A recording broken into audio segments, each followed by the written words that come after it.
Hello, welcome back to It's New. We got Greg back. Did you watch the marketing o'clock from? I'm trying to get through the Taylor's talk. This is why I can't leave for 1 week. They had the time. They had a great time. I'm saying It's about Travis Kelce and GQ and the meanings and color I didn't know orange. I didn't know what was going on in the beginning at all, but Yeah, it was and they were enjoying. So, and we have the majority of our listeners, podcast listeners, and it's like, look at this picture. It's like, it's podcast that. They seem really into this picture. I'm not sure. Some guy wearing some weird I don't know, code or something, or not code. I don't know. Anyway, I'll be talking about the search ranking volatility at Google cooling this weekend, and John Mueller suggesting that the AI SEO acronyms may lead to scams and spam. What do you got for us, Greg? Google Ads language targeting for search campaigns will be dead. Morto. Fun. I knew. And Google is giving us a new preview ad link for assets.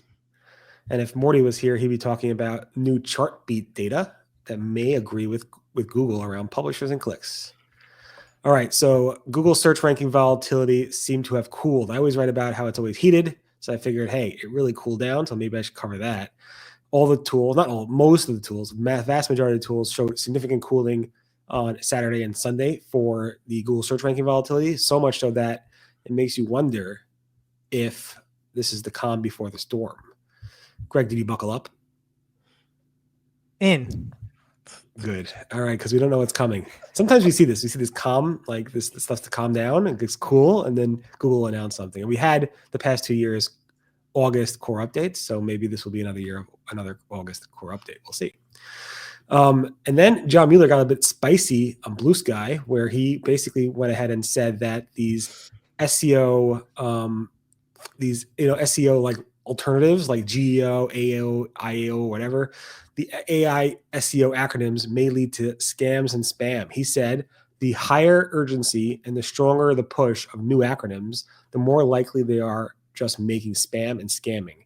That's when Barry Adams spoke linked to a article from Digiday where basically he basically talked about GEO and the lens of urgency and so forth. And it's like everybody's like pushing this theme, just like just like Morty pushes himself onto this. I'm back. I got stuck in an elevator. Don't ask. Not too long, I guess. It could have been Sir, that's the outdoors. Yeah, it's this jersey. It's great. Looks great. Welcome back. People were worried about you. I'm worried about me.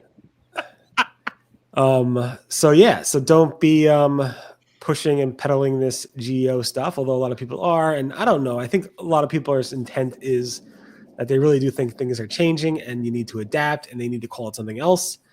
I don't know. I see what John's saying. A lot of people are actually pushing it to make more money on it and to charge bigger dollars, which is okay, I guess. I don't know. But I don't know. I'm not too vested in all this. I don't really talk about I haven't written much about the AEO or GEO stuff because I think it's all going to settle down anyway at some point and be just SEO, but whatever. I'm selling it out of a trench coat downtown Manhattan. Yeah, I mean, I don't really get the acronym side of it. I do agree, like when somebody is trying to sell something to you urgently, like you should just run the other way typically, and that goes in all of life. But if somebody's calling it GEO and you are, they're like, I don't think that's necessarily a bad thing. I think there's, so I don't know. But I just bought a car on Friday and I walked out of the dealership and the guy didn't chase after me. So first time. Wait, what kind of car did you buy? A car that has 4 wheels. Oh, nice. Is it one that can drive itself so you can vlog? My current car, my previous car did that, and I still like to. I felt like I was more in control when I was driving and vlogging at the same time, as opposed to letting it drive itself and vlogging. Morty could attest to that because I drove him back from Boston one day from XMX. But you weren't driving that whole time? I was. Anyway, so that's a nice little tidbit from there. And I did the intro for you, Morty. You're going to be talking about Chartbeat, so go ahead. Oh, it's my turn. Yeah. So Chartbeat had a chart. Turns out that shows the traffic to publishers from Google is pretty stable. Great, because AI overviews don't show up the same way for news queries. So clearly, that would most likely be stable. Like if you were Google Yankees, you do get some kind of, as a mobile, you do get some kind of weird AI deep dive thing, but it's not the same fleshed out thing. And then you have the regular news top stories box. So that's why I'm kind of wondering if the traffic hasn't gone down for them, because I'm not sure AI or the AI overviews hit the vertical the same way. Maybe I'm wrong. It didn't hit it as hard for the publishers, but the publishers also got hit hard before that. And they also have Google, and this also includes Google Discover data, which, but they did say Google News is way down in terms of sending traffic to publishers over the years. Yeah, I don't click on that anymore at all. Do you? I actually do sometimes, yes. Strange. Well, the news tab. I don't click on news.google.com. So Okay. maybe that's what that's measuring, because it's two different things. But again, it's interesting. Every single third-party publisher study was done, and it's basically said Google's sending less traffic. And then Google sent some money over to Chartbeat and said, "Could you go ahead and release a chart that shows we're stable?" No, I'm just joking. Maybe, and maybe we don't know. I don't know. It's the one time Google didn't scream liars. Yeah, every single time I publish an article about like Google sending less clicks, Google's like PR team's like, "Why you write that?" And then I write this, and like nothing, crickets. It's in your fruit basket. Yeah, I'm waiting for it. I don't know. Wow. Can we get Discover out of there? Like, why do we have Discover in there? I don't know. I mean, Like Discover's expanding. Like if we're talking year-over-year stuff, and we now Discover. It was a nice number. It was almost 600 publishers. So, and those are all probably top publishers because using Chartbeat. And yes, they get a lot of traffic from Google Discover. So it would be nice to pull that out for sure. Yeah, I want to see search. I hear you. I don't care about No, study. but that's why I'm thinking that Google paid them, because Google's really the king of lumping data together, so you can't understand it. I mean, I look at this and it's a nothing. It's search and discover. So there was no discover on Google last year. I don't really care. Okay, but you do care about languages and targeting. Yeah. So Google Ads will be removing language targeting here by the end of 2025. There was a notice that was posted, as Barry wrote on Search Engine, like quietly at the top of the Google Help document. Ezra Sackett had found this, and essentially, here's what Google says why you no longer need any kind of language targeting. You won't have to set a campaign language targeting manually. Language will be automatically detected with the help of Google AI. Non-search campaign functionality won't change. So location targeting was nice because you could target people in a certain, actually like in a geography and target different languages one way or another. Now you're not going to be able to do this. It's going to automatically figure it out. I would also say you will see, even if you're targeting English, lots of different language queries showing up in your search query report or search term report. So it hasn't really done, I guess, what it said it would do. Like if you ever look at like Anthony Higman's unhinged tweets, you always see like lots of, just different languages in there. As opposed to his hinge tweets. Yeah, I don't think he has those actually. Good point. You could have saved me a word there. So it's going to be gone. So if you look at that, you're just up to Google AI to do this. And I thought, Barry, you pulled out a good comment from Jill Saskin-Gales, where she said, it's the wording of this stuff that annoys me.